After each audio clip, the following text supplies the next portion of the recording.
What's going on, everybody? Today I'm going to start talking about our journey towards 2030 and automation and transformation in finance and accounting departments across the globe. As Oracle put out back in June of last year, the Dawn of Touchless Finance Operations, how elite CFOs will automate everything. I don't think by 2028 or 2029, it's going to be just elite CFOs doing the automating. It's going to be over the next 4 years, now less than 4 years. The pressure to automate functions and manual processes in finance and accounting is going to be immense. And this discussion today is going to focus on that. And be sure to keep in mind, be sure to reach out if you need help in automating your finance and accounting function. I have been dealing with automation and process since the very early 1990s, way before AI was a thing. Now let's get after this. So you pretty much have to be hiding under a rock not to be aware of all of the downsizing that's going on. There's 30,000 at Amazon, 30,000 at UPS, 30,000 in Oracle. It seems to be starting off 2026 that the theme of finally downsizing the folks has kicked off in earnest. Any of us who have worked in companies know that the work still needs to get done. And the way to do that going forward is going to be by massive automation. And that's not going to be any different when you take into consideration the finance and accounting function. All right, so let's talk about the headless financial close. Let's talk about dark finance and accounting, which basically is an extension of how they run those factories over in China with the lights off, where they have figured out and engineered the process to be so automated that humans are not necessary in order to produce widgets. So let's start talking about what's going on this infographic here. First of all, first and foremost, everything that's on this graphic, including speaking into a microphone and kicking off activities, and all of the stuff that's in the middle in terms of the agentic activities, the agentic workflows, everything that's on this slide is available and possible right now. So having a look at what's going on this screen, you have a person on the left, a human, who kicks off the processes. And then these processes here in the middle, they are automated. They are all automations. Now, this person that's shown over on the right is the most important person in the whole equation, because you can't put agents in jail. You can't incarcerate them. You can't penalize them. You can't sanction them. You can't do anything to them. The person on the right has to validate that whatever it is that the agents were supposed to do, it did. And that is the person who is responsible for the outcomes. This is non-negotiable. Let me see if I can add some role perspective to this. Let's say, for example, this is accounts payable as a process. And the accounts payable has accounts payable associates, and there's an accounts payable manager. And then this person could be, say, for example, the controller who has an assistant controller. Well, historically, this guy will talk to the assistant controller who will go talk to the accounts payable manager, and they will discuss the closing process. All of these people are sort of the worker bees. They are the ones who are the taskmasters getting the work done. This is the part that's automated.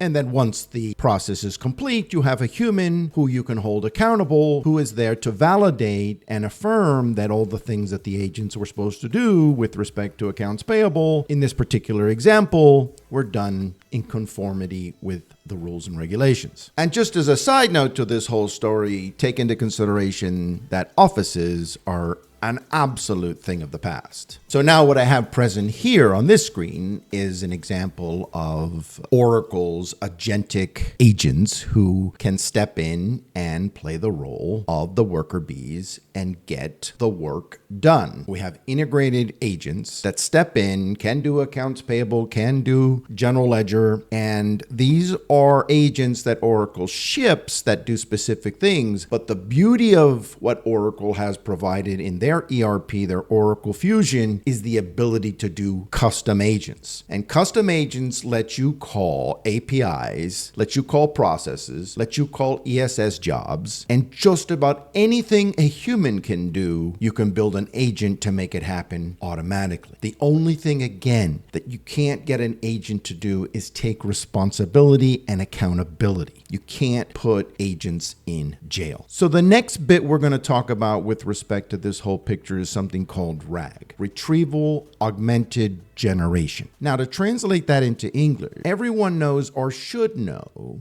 that when you're using an AI chat, for example, it is quite capable of hallucinating, which translates to it makes a lot of stuff up. And in the world of finance and accounting, we can't be relying on a system that makes things up. So imagine a world, it exists already, where you can take all of the policies in your company, all the PDFs, and put them into a system, this RAG, this RAG, that puts boundaries around the chat or the questions that are asked of these documents and says you're only allowed to answer questions within the confines of the documentation you have access to. And if it's not in the documentation, you're to come back and say you don't have an answer. So for example, no more searching through the travel policy to find out what meal expenses or where receipt is required or what level. All the questions are answered within seconds. For example, if you need to know what a proper account value is for a scenario, you put the scenario into the chat. Since you've already defined all of the definitions for all of your accounts in your chart of accounts, the AI goes out and figures out exactly what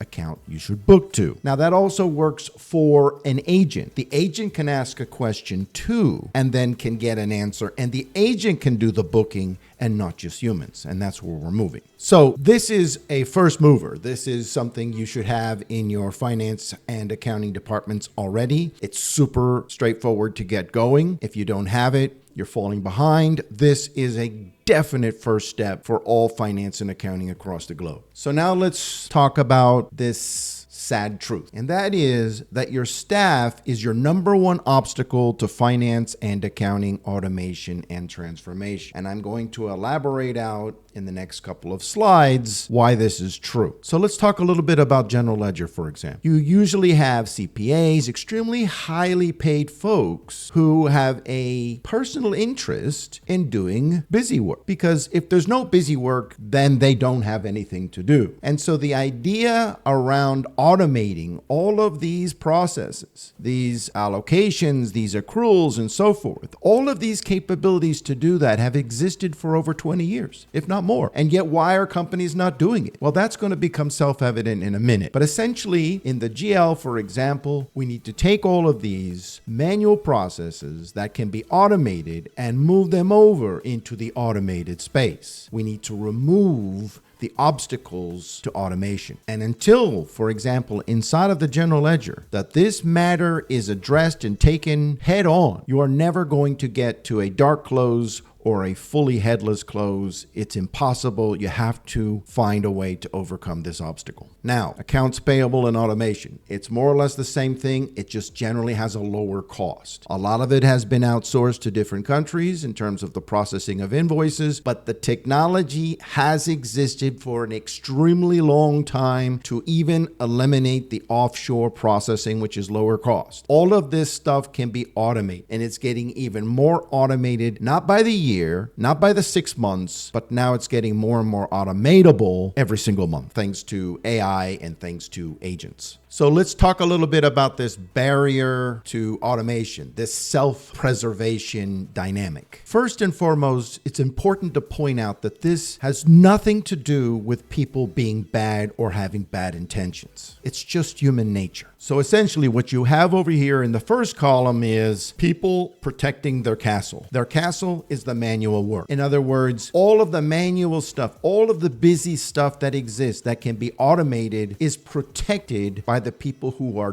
doing it. And so by definition, they are going to see automation as a direct threat to their relevance and their compensation. It's just human nature. And as I have found to be the case in the last 20 plus years of doing Oracle consulting, I have found that the first mistake that all companies make is to involve the very persons who have the most to lose in the process of trying to automate. It is sabotaged from the very beginning every single time. No one has interest in automation if it means reducing their opportunity to have income. So then, how do you get to the right-hand column? It's all about the middle column. The CFO and the CEO have to issue a mandate. They have to make it clear, absolutely positively clear, that it's a mandate. It has to be top-down enforcement, and it has to come all the way from the top. Next, you absolutely positively must involve external automation experts. These are the folks that can come in and have no dog in the fight. So they are going to come in and absolutely look for every single opportunity to automate, which is what the mandate that has come from the CEO and the CFO has put forth. And the one very thing that you absolutely positively must not do is involve the staff who are in charge of and are doing the manual work as part of the decision-making process. Many have come before you, and perhaps you yourselves have tried this. You probably failed then, and you will fail again. This is non-negotiable. You cannot put those persons who are defending the castle in a position to make automation decisions, yay or nay. Let's face it, automation and reducing manual tasks is not an effort in Kumbaya. Those who are defending the castle will defend it till their salary's death. You must remove the automation gatekeepers. This is literally what you're up against. All of the complaints you can imagine and all of the we can'ts that are in the left-hand column, the current state, staff leveraging, the black box. No, it's more complicated than you think. All of that stuff. You can check the slide for the details. It is the automation experts that you bring in that can take that black box and make it crystal clear and automated so that you can get to the third section, which is a fully automated headless accounting and finance function. And remember, don't shoot the messenger here. I'm not the person in charge of dropping 30,000 at Amazon and 30,000 at Oracle. I'm just saying that if you're going to be able to do more with less, these are the obstacles you need to overcome. That's all. So now just a quick word about these automation experts. These are folks that are going to be in high demand. And as we move closer and closer to 2030, the demand for these people will increase. Now, some might think, well, there's probably a whole bunch of, say, for example, Oracle functional and technical or techno-functional resources that will be available. These people are generally great at configuring Oracle. What they're not great at is process. They have never been trained in process. They have been trained in configuring, and that's what they're really good at. Inevitably, people will throw these resources at the problem I have described in this discussion, and there will be failure because these people, as I just mentioned, are not qualified. So there's a sense of urgency that you should have around getting started sooner, grabbing these capable resources out of the market while they're cheap and reasonable, instead of pushing all of these efforts forward, which you're going to have to do anyway. Probably shareholders will demand it. The board will demand it. They will be asking questions about what are we doing about automation, because all of these other companies have automated. And what are you, Mr. CEO or Mrs. CFO, doing about this? And if you're coming to market in 2028 or 2029, you are going to end up making very bad decisions, taking on resources that are not qualified. They won't present you the good resources. They won't be available. So you'll just have to take what you can get and hope for the best. That's not a strategy, and that's not a plan. So the availability of these solid professional resources that have worked in finance before, understand process, they will be scarce and they will be hard to find, and you will be left with getting folks who are great at configuring financial tools that are not great at process, and a lot of your things will fail, and it's risky. So just to point out that there is simply no upside to delaying this, to putting it off, to waiting. The automation is coming. The demands will come from boards. It will come from shareholders. The requirement to automate is coming. There is absolutely no upside to just putting it off. The time to get your system in shape for automation and adjust your finance and accounting function to be fully automated is now. Now, from a strictly Oracle ERP perspective, some of you are already on Fusion, which gives you a head start. I'm not trying to say it's going to make your journey to full automation easy. I'm just saying that you're ahead of the game. If you have a finance and accounting function that's still on Oracle EBS R12, you've got to get yourself over to Fusion, because that's where the automation happens. So your work's cut out for you. But the future starts right now. So let's get after it. So that's going to do it for this one, folks. If you found the information useful, why not consider using the subscribe button like a bookmark so you can have easy access to the information without having to search for it when you need it. I really hope you enjoyed your visit today, and I will catch you in the next one.